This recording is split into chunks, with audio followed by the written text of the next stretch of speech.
ہم کیا سمجھتے ہیں کہ ایوری ایونٹ دیٹ ول اکر وہ ہے تقدیر اور اللہ اس کو جانتا ہے، جبکہ حقیقت بات یہ ہے کہ every event that could have occurred, اس کو ذرا سمجھیے گا، every event that could have occurred کا مطلب یہ ہے کہ ہر وہ ایونٹ جو ہو سکتا تھا، صرف وہ نہیں کہ جو ہوا یا جو ہوگا، بلکہ جو ہو سکتا تھا ہر ایونٹ، ان سب کو اللہ پاک جانتا ہے۔ دیکھیے میں اس کا مثال سمجھاتا ہوں ابھی آپ کو۔ کوئی ایونٹ کیا ہوتا ہے؟ کوئی ایونٹ ہوتا ہے کہ ہم کچھ کر سکتے تھے، ہم نے کوئی ایک خاص کام کیا، اس کو ہم کوئی ایونٹ کہتے ہیں۔ جیسے مثال کے طور پہ مان لیجئے، بہت مشہور اس کا اگزامپل ہے، دیا جاتا ہے کہ آپ کسی چوراہا راستے روڈ پہ جا رہے ہیں،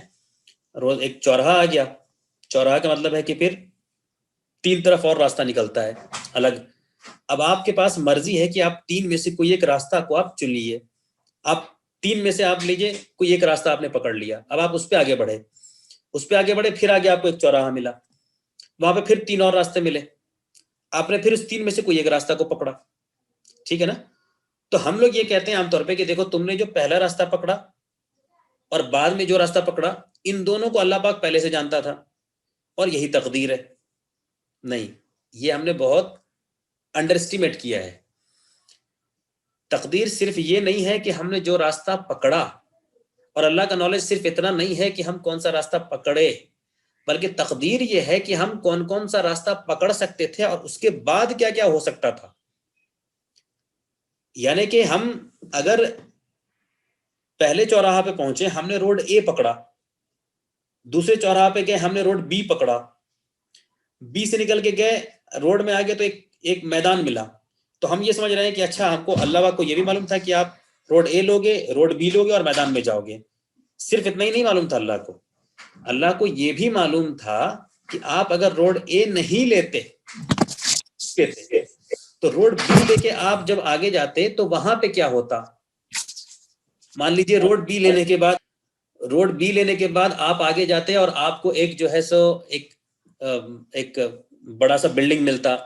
اس بلڈنگ میں آپ جا سکتے تھے نہیں جا سکتے تھے، اللہ پاک کو وہ بھی معلوم تھا۔ آپ روڈ بی نہ لے کے اگر آپ روڈ سی لیتے تب کیا ہوتا، وہ بھی اللہ کو معلوم تھا۔ روڈ سی لیتے اور وہاں پہ اگر ہوٹل آتا تو وہاں پہ آپ چائے پیتے نہیں پیتے، وہ بھی اللہ کو معلوم تھا۔ تو جتنا بھی پرموٹیشن اینڈ کمبینیشن ہوتا ہے، اللہ پاک کو اس سب کا علم ہے، اور اس پورے کلیکٹیو علم کو یا کلیکٹیو ایونٹس کو ہی تقدیر کہتے ہیں۔ یہ 180 ایونٹ کا مطلب ہو گیا کہ جتنے بھی ایونٹ ہوتے اللہ پاک کو سب کے بارے میں معلوم تھا، اسی کو تقدیر کہتے ہیں۔ اب اس کی اہمیت کیا ہے وہ تو میں بعد میں بتاؤں گا، لیکن تقدیر کو پہلے سمجھ لیجئے۔ اس کے لیے آپ کو میں قرآن کی آیت کا ایک آیت کا حوالہ بھی دیتا ہوں، بہت ساری آیت ہے آپ دیکھ سکتے ہیں، جہاں پہ دیکھیے اللہ پاک نے بتایا ہے کہ سورہ فتح کے اندر اس کے آیت نمبر 22 ہے، جہاں پہ صلح حدیبیہ کے ٹائم کی بات بتلائی جا رہی ہے، اور جہاں پہ اللہ پاک نے یہ کہا ہے کہ اگر صلح حدیبیہ نہیں ہوتا تو کیا ہوتا، یہ اللہ پاک نے بتایا اس آیت میں۔ پتہ نہیں آپ لوگ نے کبھی اس اینگل سے غور کیا کہ نہیں اس آیت پہ، کیا کہا اللہ پاک نے اس آیت میں، اور اگر یہ کافر تم سے لڑتے تو پیٹ پھیر کر بھاگ پڑتے۔ یہاں پہ اللہ پاک کیا کہہ رہا ہے، لڑائی نہیں بھی، اس میں صلح ہو گیا نا، صلح حدیبیہ کا مطلب صلح ہو گیا۔ تو اللہ پاک یہ کہہ رہا ہے کہ اگر یہ صلح نہیں ہوا ہوتا اور اگر جنگ ہوا ہوتا تو اللہ پاک بتا رہا تھا کہ جنگ کی سچویشن میں کیا ہوتا۔ اللہ پاک بتا رہا ہے کہ اگر جنگ ہوا ہوتا تو یہ کافر پیٹ پھیر کر بھاگ پڑتے،